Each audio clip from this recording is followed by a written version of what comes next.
Hola, buenos días, buenas tardes a todos vosotros. Mi nombre es Elías Said, soy director académico del Máster Universitario en Educación Inclusiva e Intercultural de la Universidad Internacional de La Rioja.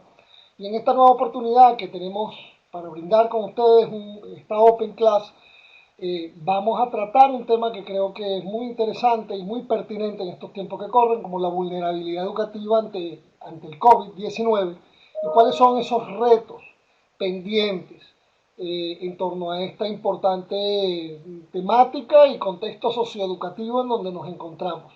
Buenas tardes a todos los que están asistiendo y van a asistir progresivamente en el desarrollo de esta Open Class una vez más. Al respecto vamos a tener la participación como invitados y gestores de este diálogo que estábamos hablando antes, justamente antes de comenzar, al profesor Roberto Moreno, quien pertenece al claustro de nuestro máster universitario en educación inclusiva e intercultural, con más de 20 años de experiencia profesional en organizaciones de inclusión social y que ha venido trabajando muy activamente, más allá de los espacios académicos que le brindamos también desde la Universidad Internacional de La Rioja, en acciones socioeducativas en contextos no formales orientadas a esa inclusión y a esa inclusión social y a ese enfoque intercultural que desde este título académico se ha venido impulsando. Además de contar de que él es doctor en humanidades y en educación y obviamente educador social con este perfil que he dicho anteriormente. También tenemos un invitado muy especial para nosotros, quien es el doctor Carlos Sucías. Carlos Sucías, además de toda la trayectoria profesional en el ámbito de las ciencias políticas, sociología, gestión estratégica, liderazgo social, como elemento formador que ha tenido su perfil, él lleva más de 20 años trabajando en la integración de personas en situación de exclusión y sobre todo ha venido actualmente, ejerce unos importantes roles de dirección en la red europea de lucha contra la pobreza y la exclusión social en Castilla-La Mancha y actualmente también es presidente de la red europea de lucha contra la pobreza y la exclusión en el Estado español. ¿Qué es la EAPN que representa el doctor Sucías?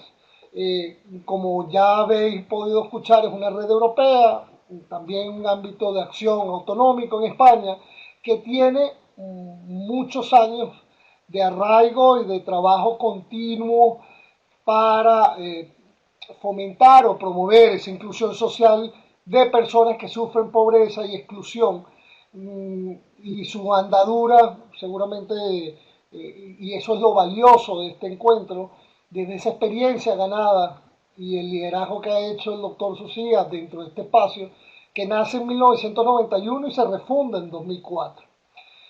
No quiero extenderme mucho más porque aquí, como hablábamos Roberto y yo, digamos, el debate debe centrarse en los temas mucho más interesantes como es estos retos pendientes y al respecto quería plantear varios ejes dentro de este diálogo que van a tener el profesor Roberto y el doctor Sucidas, como es cuáles son los antecedentes en materia de exclusión que podéis hablar, cuál es la situación actual a raíz del COVID y los riesgos que consideráis pertinente señalar alrededor de las familias, que es uno de los núcleos sociales que más afectados están teniendo, más afectación o impacto han tenido a raíz de esta situación de pandemia y cómo desde el tercer sector, un actor también muy importante dentro de la formación que dictamos en el título de educación inclusiva e intercultural, se brinda ese apoyo a favor de la igualdad de oportunidades socioeducativas y sobre todo también ayudar a debatir seguramente con todos los participantes que vamos a tener en esta media hora 45 minutos, las aportaciones que consideráis más relevantes que ejercen los actores del tercer sector para la calidad de la educación, no solamente en el contexto de educación formal, sino sobre todo educación no formal y esas recomendaciones de futuro. Dicho esto, no quito más tiempo. Les doy la bienvenida a todos vosotros. Muchísimas gracias, doctor Sucía, por su participación. Para nosotros es muy importante contar con usted y sobre todo también tener ese espacio de representación del trabajo tan importante que hace el conjunto de instituciones que hacen parte de la red que usted preside.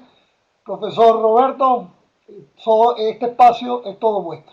Muy bien, agradecido Elías de la presentación, de la organización, ¿no?, de este espacio abierto para el debate ante un tema que creemos que es un reto especial en estos tiempos, ¿no? Y desde luego enmarcado en la materia de trabajo que nosotros desarrollamos en la Facultad de Educación y específicamente, por supuesto, en el máster de inclusión, ¿no?, inclusión educativa, ¿no? Desde luego vaya por delante mi agradecimiento en este caso a Carlos Usías por estar con nosotros hoy. Como decía Elías,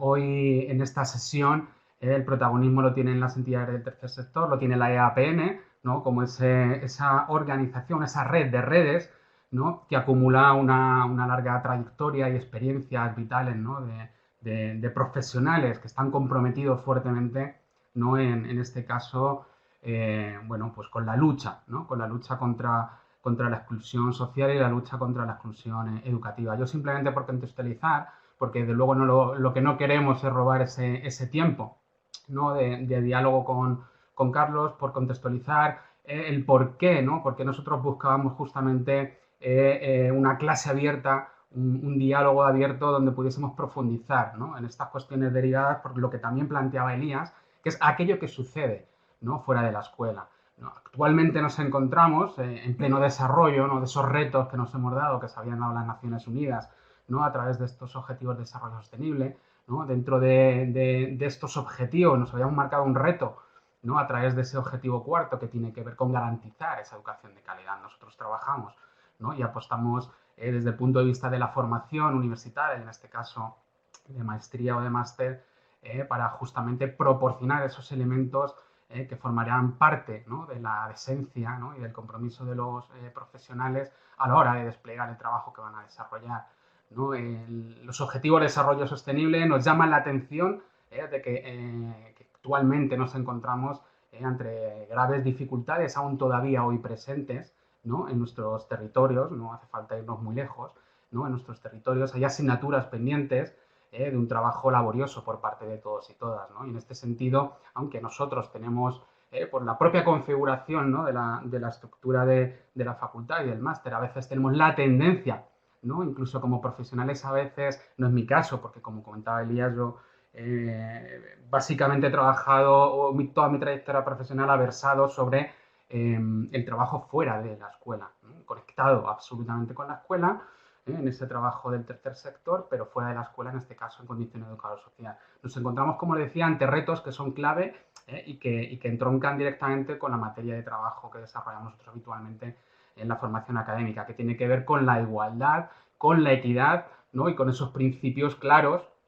que pasan por contrarrestar los efectos especialmente que generan esos espacios socioeconómicos que nos hemos dado en los entornos, ¿no?, país, cada uno de nosotros, cómo esos efectos socioeconómicos van impactando por supuesto, en los ciudadanos, en las familias y en nuestro caso especialmente porque prestamos especial atención en nuestra condición de profesores y de profesoras, de educadores y educadoras, en la infancia, ¿no?, en los niños y en las niñas, que es en el fondo un colectivo vulnerable en sí mismo, ¿no? Aquí aparecen claramente, bueno, pues experiencias como la coalición, esta coalición por la educación en una situación de pandemia global, ¿no?, esta coalición que de alguna forma nos permitiría visualizar dónde está el centro sobre el que tenemos que tejer, ¿no?, el trabajo que desarrollamos en el ámbito educativo. Es decir, cómo las instituciones se vinculan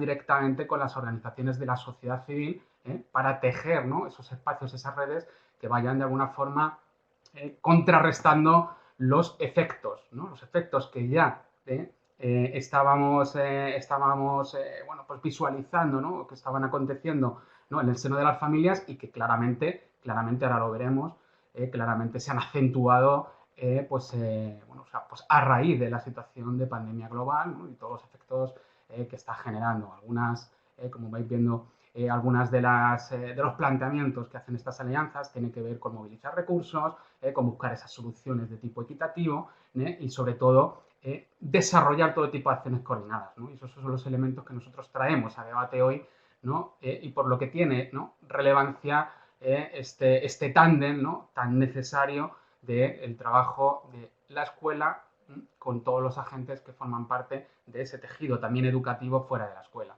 ¿no? Y en este caso presentamos la escuela, ¿no? Esto lo hacemos habitualmente en clase, presentamos la escuela como un espacio privilegiado para trabajar todo tipo de equidad, de igualdad, de principios basados en los valores de igualdad y de equidad, de justicia social en el fondo, pero también, ¿no?, sumamos esos activos, ¿no?, que están presentes en el contexto y que no pueden faltar.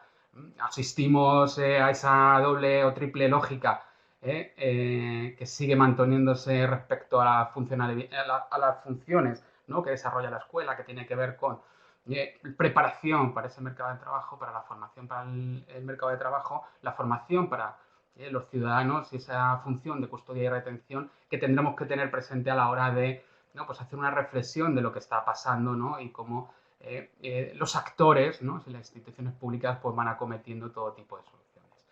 En este caso, por sumar y dar ya, ¿no?, paso a los planteamientos que en este caso nos van a presentar desde APN, simplemente pues llamar la atención, ¿no?, de pues, diversos informes que ya nos van alertando, ¿no? El informe FOESA hace poco presentaba algunas de las claves que nos está presentando esta situación actual y que pasan por una clave social, por una clave económica de factores que van limitando las posibilidades de buena parte de nuestros alumnos y nuestras alumnas, ¿no?, en todo aquello que tendría que ver con acceso a la educación, que no solo tiene que ver con la asistencia a la escuela, ¿no? Y en este contexto es importante hacer una llamada de atención a cómo todo el conjunto de factores económicos y sociales afectan directamente en los itinerarios de vida de nuestros niños y nuestras niñas, ¿no? Y en este caso cedo la palabra a Carlos para, bueno, pues, desde el punto de vista de la APN, cómo podríamos contextualizar, ¿no?, esas historias de exclusión hasta la llegada de la pandemia y cómo esas historias de exclusión se ven acentuadas claramente en la situación actual, ¿no?, para que de alguna forma podamos obtener esa mirada, ¿no?, que a veces perdemos desde dentro de la escuela de aquello que acontece en el seno de las familias, ¿no?, en el seno del contexto inmediato. Bien, muchas gracias y buenas tardes a todas y todos. Y gracias, Roberto. Una cuestión importante, y es que estamos viendo ahora la crisis de COVID-19, de la COVID-19, pero hay que recordar que tuvimos una crisis en el 2008-2010, ¿no?, que continuó durante un tiempo. Y antes de esta crisis ya teníamos unas situaciones de pobreza y exclusión bastante importantes en nuestro país.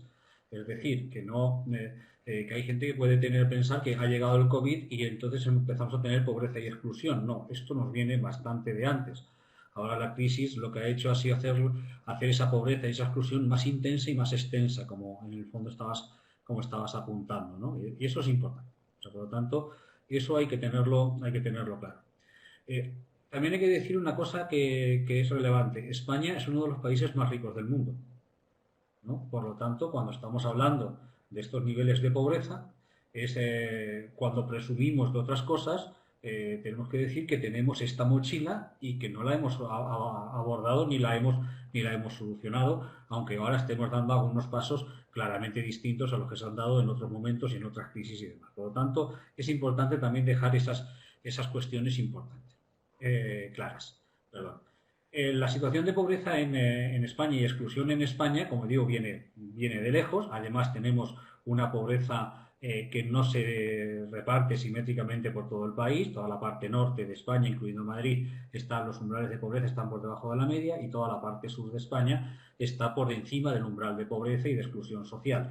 Por lo tanto, esto vemos que no viene a ser como una especie de castigo bíblico, sino que tiene que ver con elementos históricos, políticos y económicos que se han venido haciendo a lo largo de la historia.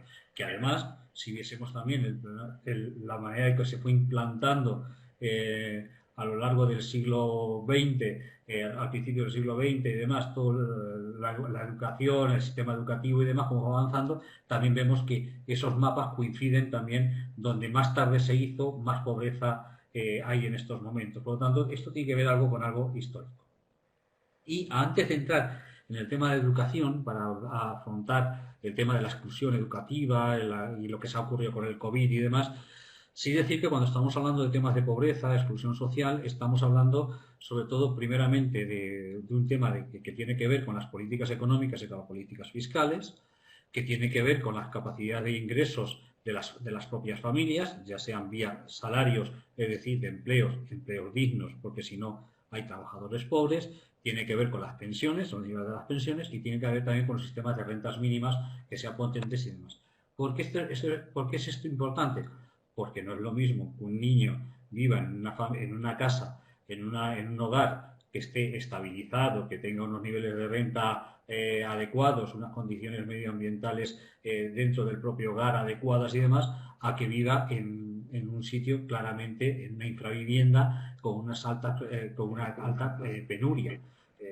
Muchas veces se habla de pobreza infantil y yo siempre digo que no vamos a encontrar nunca en ningún hogar, no vamos a encontrar un niño pobre en una familia rica, ni un niño rico en una familia pobre. Es decir, el niño, la niña, está viviendo el entorno familiar, ¿no? Y lo que le ocurre a la familia le ocurre.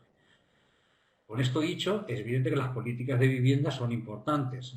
Por supuesto, el sistema sanitario, ¿no? Para poder atender el tema de salud y no digamos el sistema de prestaciones sociales, de servicios sociales, etc. Por lo tanto, vemos que tienen que estar actuando muchos sistemas. Y luego llegamos al sistema educativo. El sistema educativo siempre se ha dicho que es el mejor instrumento para luchar contra la transmisión intergeneracional de la pobreza.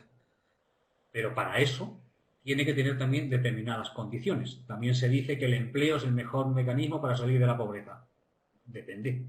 Si el empleo es de alta calidad, es estable y permite estar por encima del umbral de pobreza y demás, pues entonces está cumpliendo esa función. Pero si lo que tenemos es un empleo de bajísima calidad, que no llega, que lo que nos genera son trabajadores pobres, ¿no? o personas que tienen empleo y que son pobres, pues no está cumpliendo esa función. A lo mejor es que ni siquiera es un empleo, es otra cosa, ¿no? Por lo tanto, la educación le ocurre igual. Depende de cómo afronte el sistema educativo, cómo afronte la atención de la situación de las personas, de los niños y niñas y adolescentes que están en el sistema, y luego ya hablaremos del sistema también de la parte de adultos, ¿no? Pues entonces será más o menos inclusivo y cumplirá más o menos con su función social.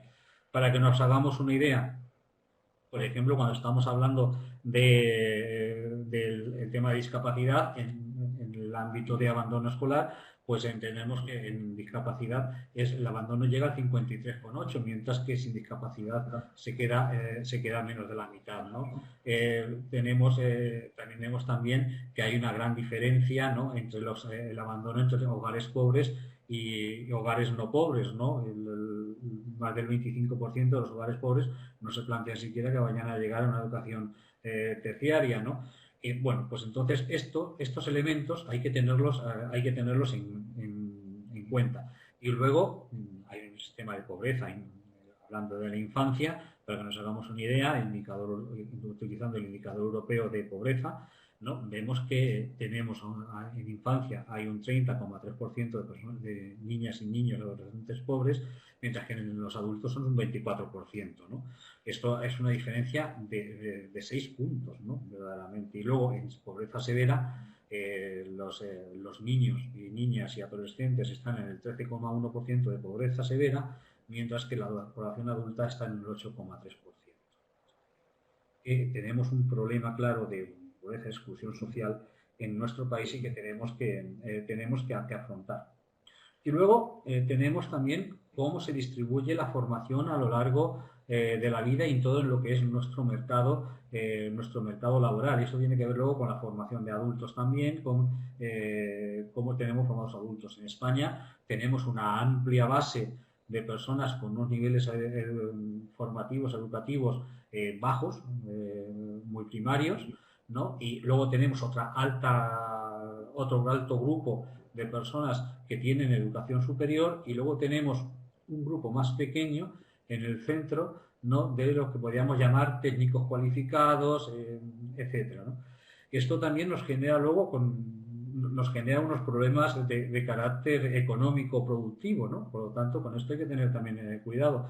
Siempre se utiliza el ejemplo de las famosas vasijas, ¿no?, de cómo la Unión Europea es una vasija por arriba, digamos, medianamente grande, va bajando casi justo hacia abajo y se vuelve a estrechar en la base.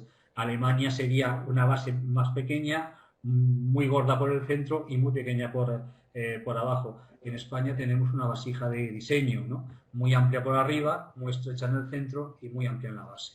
Esto significa que tenemos unos problemas, sobre todo vinculados por formación profesional y demás. ¿Todo esto a qué viene? Todo esto viene a que esto también provoca que la sociedad reaccione, y cuando reacciona la sociedad, generalmente estamos hablando de las entidades de carácter social que complementan a lo que es al sistema educativo formal, ¿no? Hablando al reglado, formal reglado, aunque luego tenemos todo el sistema de formación ocupacional, que ahora ya no se va a llevar de la misma manera, se quiere integrar de una manera mucho más clara, y eso va a provocar cambios también en la manera de gestionar la formación, la educación con carácter general en todo el país. Lo que están haciendo las entidades sociales es complementar y tratar de corregir esas inequidades que se están generando en el sistema educativo. Y que además lo que sí ha provocado la COVID-19 es ponerlas mucho más a la vista, ¿no?, todas estas grandes deficiencias que teníamos en nuestro país. Es muy difícil hablar de educación después de la COVID sin hablar de las condiciones de vida de las familias, ¿no? Verdaderamente lo que ha ocurrido es que cuando el sistema educativo se ha lanzado a tener que hacer una educación online, ¿no?, con determinados instrumentos, nos hemos encontrado con que al otro lado no teníamos a nadie, ¿no? O había gente que no estaba, simplemente que habían desaparecido. Y no es que no tuviesen un ordenador en casa, que las familias pobres tienen muchos menos ordenadores que las no pobres. Es que a lo mejor si hay un único ordenador, tiene que ser utilizado para todo. Y si está teletrabajando la madre o el padre y demás, difícil utilizarlo para otra cosa, aparte de conexiones a Internet.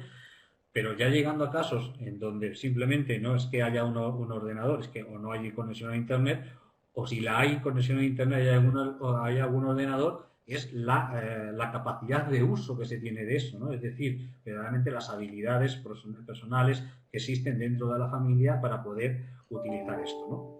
Y hablando también de educación, que estamos hablando luego de la historia educativa de la propia familia. No es lo mismo un niño con una familia estabilizada, normalizada, que sus padres son titulados medios o superiores y demás, a la hora de poder hacer la mayor cantidad de deberes que han tenido durante la pandemia, que unas familias donde los padres no tienen esos recursos educativos para apoyar a sus propios hijos en un momento de confinamiento, ¿no?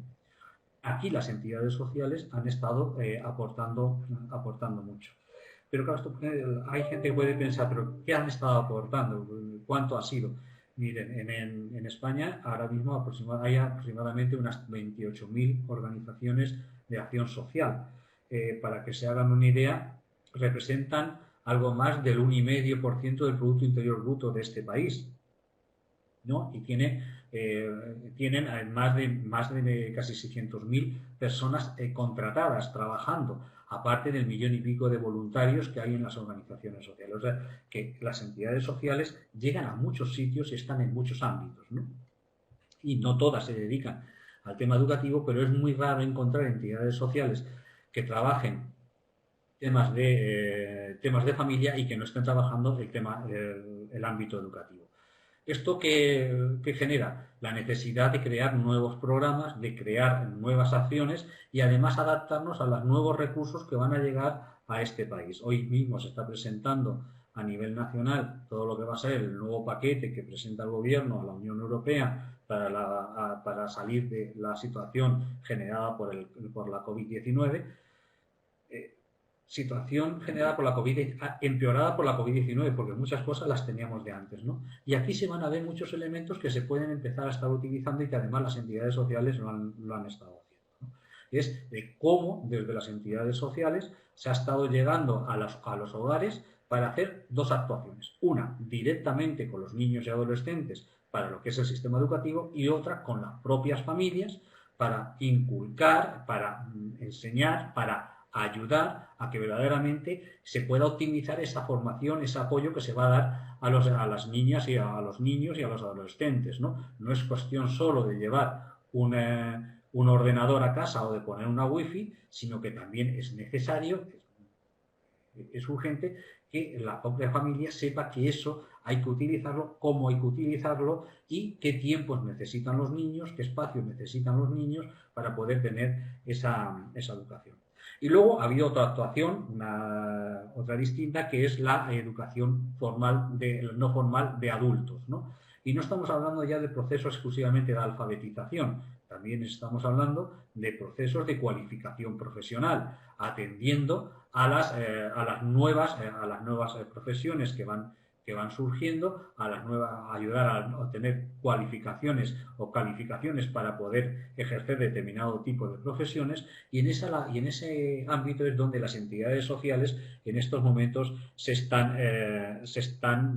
volcando las entidades sociales. Hay programas de ámbito estatal, financiados por la Unión Europea, que están dedicados casi exclusivamente, precisamente, a esta capacitación de personas adultas que ya han abandonado el sistema educativo.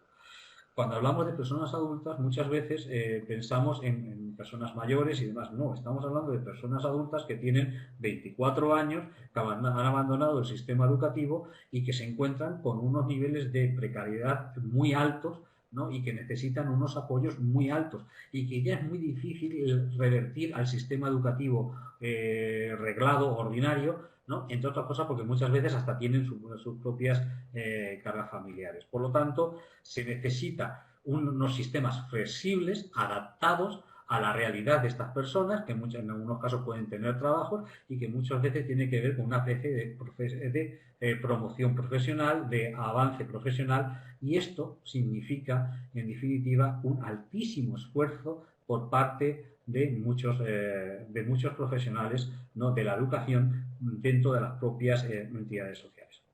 Pero ojo, he dicho antes que había que segmentar. No es lo mismo avanzar en el ámbito de la educación con personas, niños, niñas con discapacidad, donde son necesarias medidas adaptadas, por supuesto, en el sistema ordinario de formación, pero que también en el sistema no formal son necesarias plataformas con contenidos que sean claramente accesibles, que sean comprensibles para estas propias personas. Por lo tanto, hay que trabajar mucho, hay que trabajar bastante. Luego tenemos, aquí en este país hablamos de minorías étnicas. Verdaderamente, cuando hablamos de minorías étnicas, en este país hay una minoría étnica que se define, es la comunidad gitana, ¿no? Pues bueno, en la comunidad gitana, que se han producido unos avances espectaculares en los últimos 30 años, pero sí es verdad que sigue siendo una comunidad que tiene unos niveles de pobreza y exclusión altísimos, y con el sistema educativo le cuesta mucho trabajo pasar de secundaria y llegar a la secundaria y sobre todo pasar a la universitaria.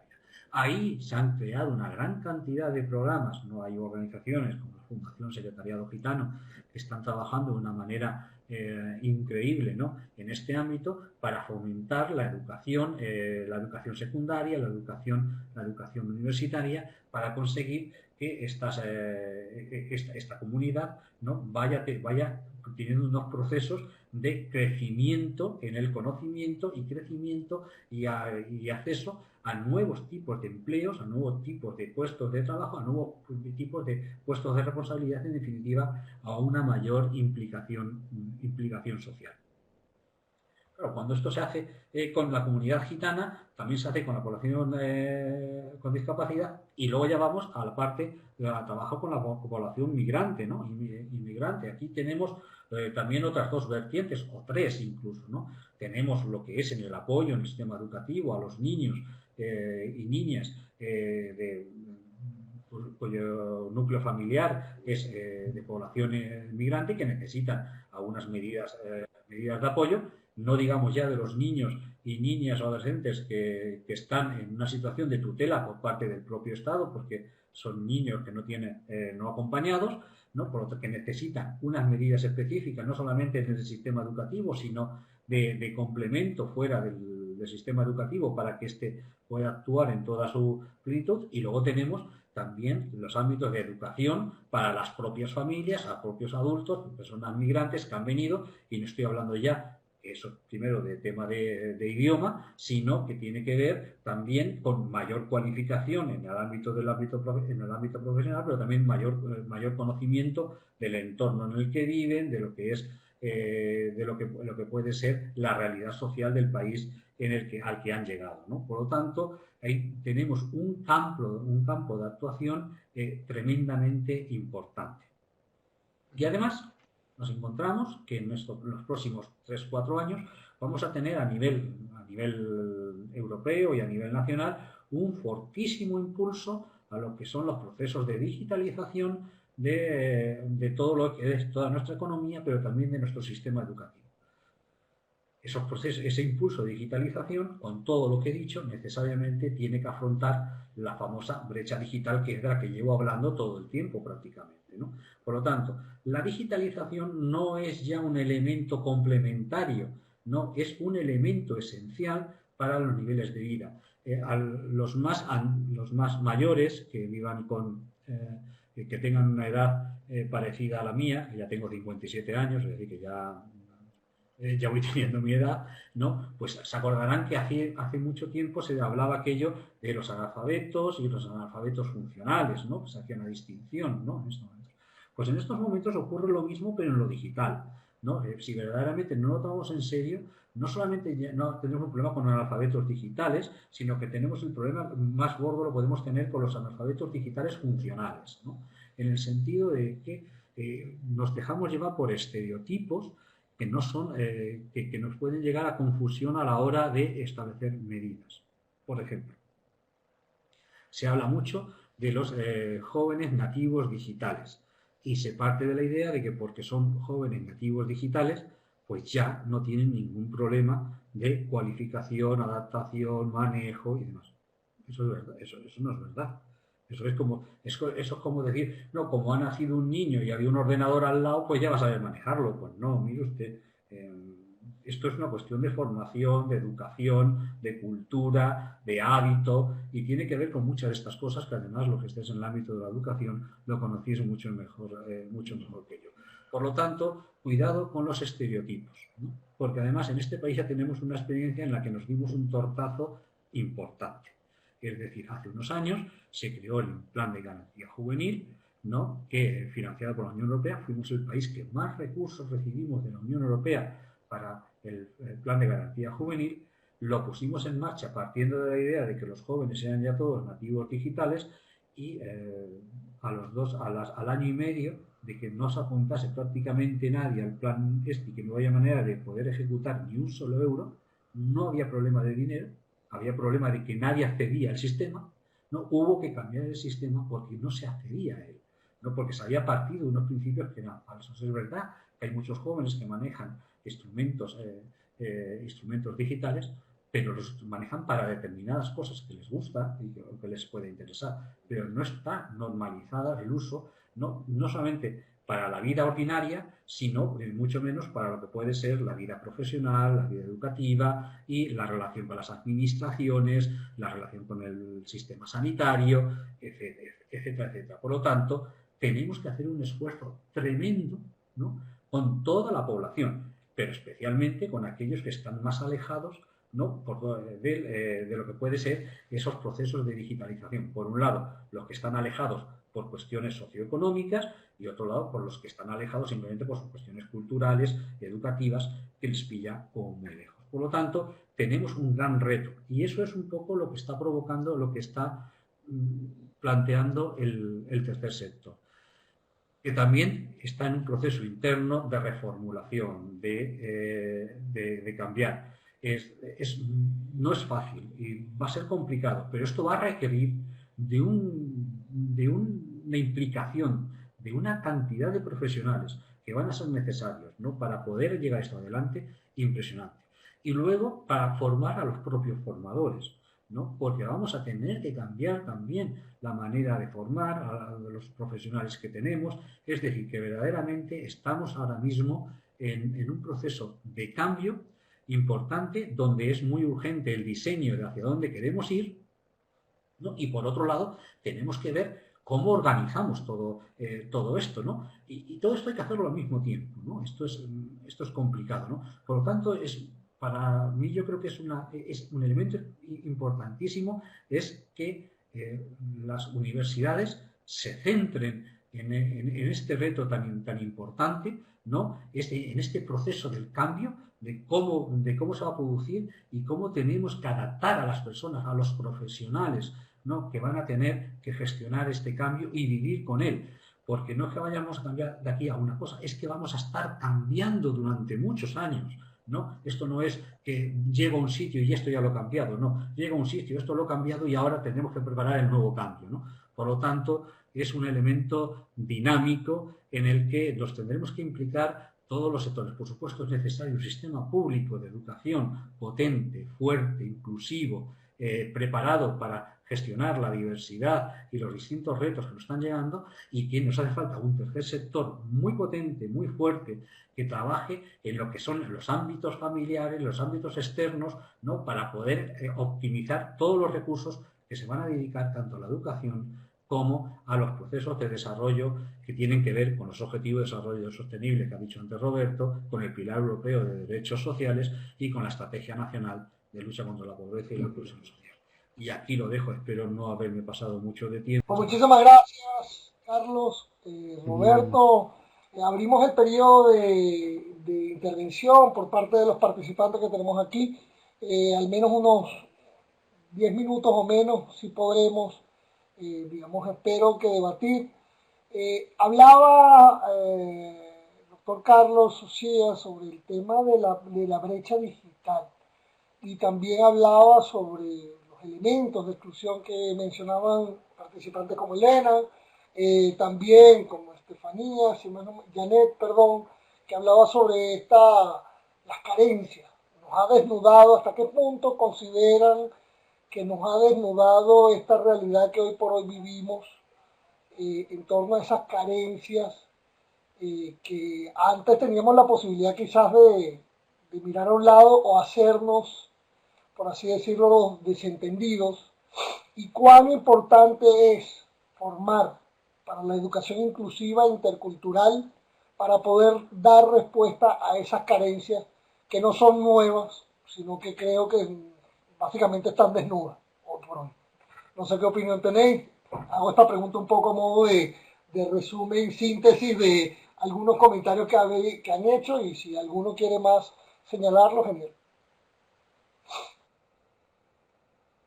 Sí, no, desde luego que es una cuestión central en los tiempos en los que nos encontramos, que también, como planteaba Carlos, estas circunstancias lo que han venido es hacer visible lo que, bueno, algunos ya sabíamos que era visible de forma clara, pero que el resto de la población pues quizás no tenía ese acceso tan visible, ¿no?, a ese tipo realmente de problemática asociado a la falta de oportunidades, ¿no?, a la falta de oportunidades de una parte de la población, ¿no? Y esta pandemia lo que ha venido es a poner el foco justamente ahí, ¿no? Y es justamente lo que ha hecho saltar todas las alarmas, ¿no?, a todos los niveles, ¿no? Y es aquí donde, por la parte que nos toca, ¿no?, en la parte académica o formativa, ¿no?, que es el papel que en este momento tenemos nosotros, lo que nos toca justamente es trabajar en la formación para entender justamente estas lógicas y los factores que de alguna forma van comprimiendo, ¿no?, ese acceso de buena parte de los ciudadanos a los recursos, ¿no?, en igualdad de oportunidades, ¿no? Una clase abierta como esta justamente va en esa dirección. Es decir, tenemos que entender que la educación va más allá, ¿no?, del propio sistema educativo, y que desde luego hay unos componentes sociales que son indisociables de lo que ocurre en los niños y en las niñas, que pasa por lo que acontece, ¿no?, siendo realistas, con la posición que ocupa su familia en el estrato social correspondiente, ¿no? Y eso debemos constatarlo, ¿no? Y nosotros tenemos la responsabilidad, ¿no?, de trabajar en el entorno de la formación superior, ¿no?, para bueno, pues ser conscientes de alguna forma de esa realidad y comprometernos profesionalmente en este caso con esa realidad. Totalmente de acuerdo, Roberto. Yo simplemente quiero poner un ejemplo de algo también que estaban comentando ahora en el chat, ¿no? Para garantizar estrategias, para garantizar la accesibilidad, por ejemplo, a Internet y demás. Miren ustedes, en este país no se puede construir una vivienda sin suministro de agua y sin suministro eléctrico, ¿no? Pues tendremos que establecer como suministros esenciales el agua, la electricidad, la conexión a Internet, como un suministro básico, ¿no? Familiar, con determinada carga, internet y capacidad. Ahora se está haciendo una ley de vivienda, pues la pueden poner. O sea, que hay cosas que se pueden poner, ¿no? En esas, verdaderamente ven que estamos hablando de vivienda, que está en el Ministerio de Fomento, pero es algo que es tremendamente importante para que funcione el sistema educativo, ¿no? Por lo tanto, es necesario. Eso tiene que ver con la brecha digital, ¿no?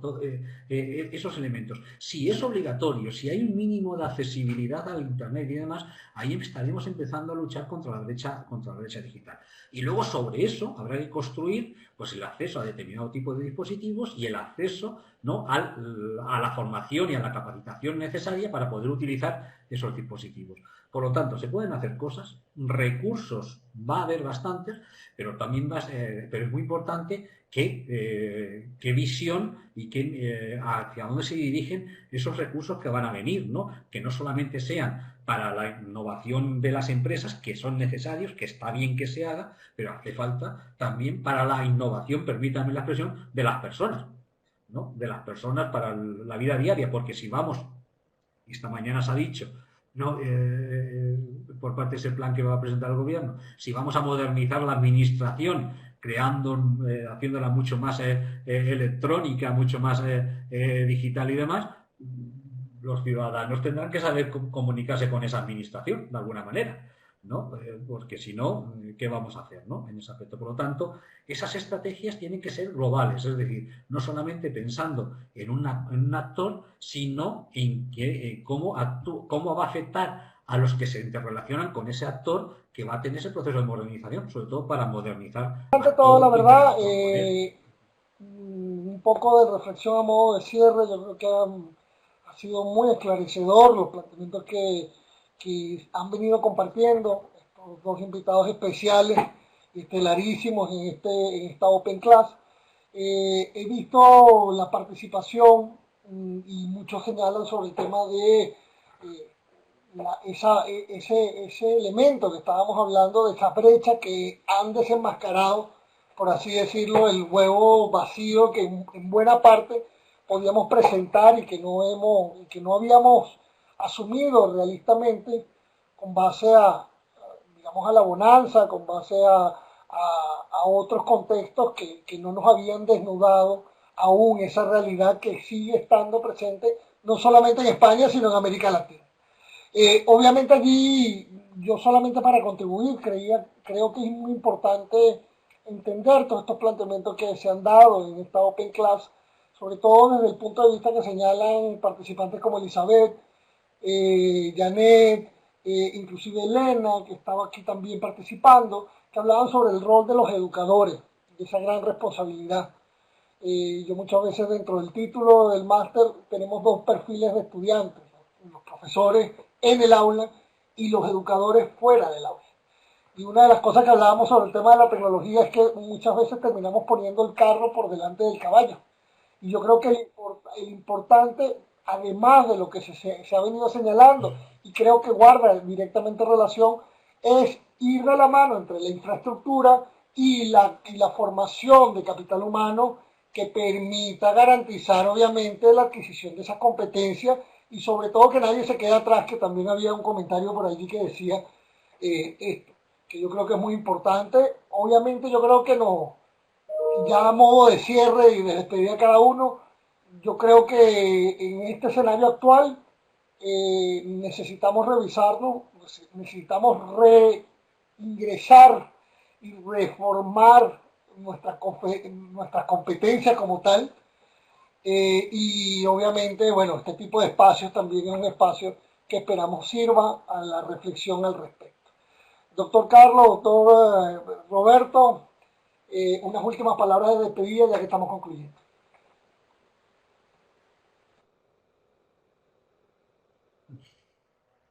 Empiezo yo. Nada, simplemente, desde luego, por mi parte, agradecer estos espacios que, como bien plantea Elías, son espacios justamente pues, para poner el foco, ¿no? o poner encima de la mesa, bueno, pues esas situaciones que realmente están presentes en el día a día, sobre todo desde el punto de vista del perfil, ¿no? con el que nos encontramos nosotros en la formación universitaria, ¿no? Que es bueno, pues ya lo planteaba Elías, ¿no? Ese educador dentro de la escuela y fuera de la escuela, ¿no? Comprometido con esos procesos de socialización, con esos procesos que tienen que ver con construir los itinerarios de vida de las nuevas generaciones, ¿no? Y desde luego lo importante aquí es no pensar, ¿no? Que las personas son divisibles, ¿no? Pensar que cada uno podemos proyectar nuestra mirada sobre las personas como si aquello se convirtiese como en una especie de quirófano, ¿no? de sección de partes de la persona, sino que la persona hay que entenderla de forma integral, hay que entenderla desde el punto de vista del acceso, ¿no? a los recursos de forma equitativa, a esos recursos que nos hemos dado socialmente, y que es indisociable el trabajo en el ámbito, en el contexto social y el trabajo educativo, porque será en la mano de forma constante. Estamos hablando de la cotidianidad de la vida de las personas, es indisociable, y desde ese punto de vista tenemos que hacer esfuerzos por parte de todos los profesionales justamente pues por realizar, ¿no?